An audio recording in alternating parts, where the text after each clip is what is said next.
Ay, good evening. Ayan. Ngayong gabi. Doon kami magdi-dinner ni Rina sa kanyang kapatid. Valentine's Day dinner. Pupunta kami doon.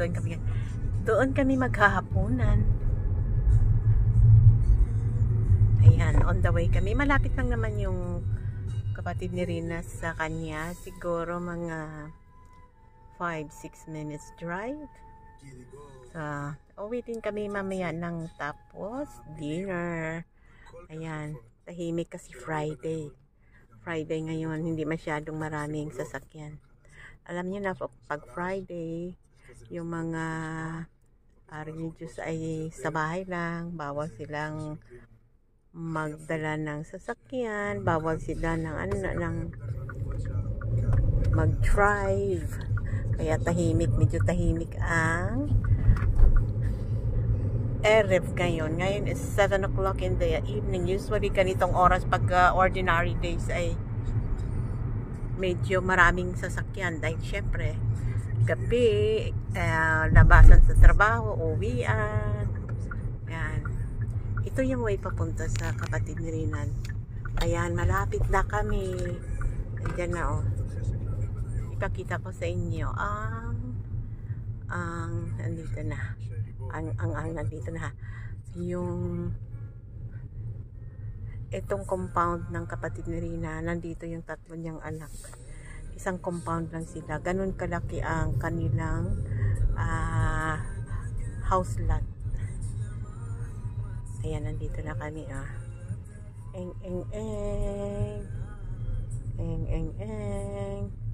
Where are you going to park here? Malaki ang lote ng house lot ng kapatid ni Rina, kaya tatlo niyang anak ay nasa tabi niya. Ayan, baba na muna kami ha. Ulat kami guys kasi ayan, sinalubong kami ng aso. This is the dog, nakon. Shalom. Oh, it's open. They will go out. The door, the shower is open. Maybe the dog will go out.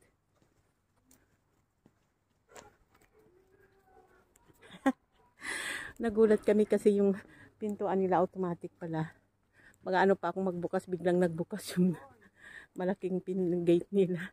Ayan yung aso. Oh. Ayan, oh, ganito kalawak yung nandoon yung tatlo niyang anak yung bahay. Ito yung bahay ng kapatid. Ayan, papunta kami. Malaki itong lote niya. Si Rina. Andito na kami sa bahay ng kapatid. Ay, bakit malabo?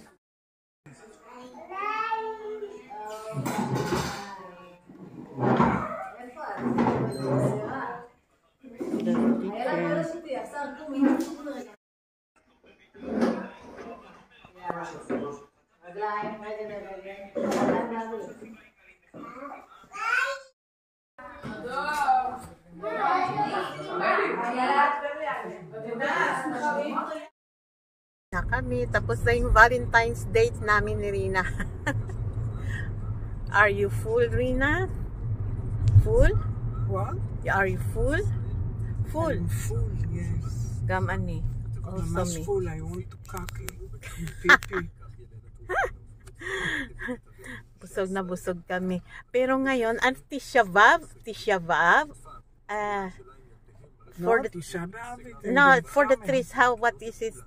How you call it? Tu B'Shvat. Tu B'Shvat. Tu B'Shvat. It's birthday to the... It's a celebration trees. for the trees. May mga celebration sila dito para sa mga kahoy and fruits. So, ayan. Dahil ganun ang celebration, why they don't have meat? Only fish and... because Tu B'Shvat today. It's asur?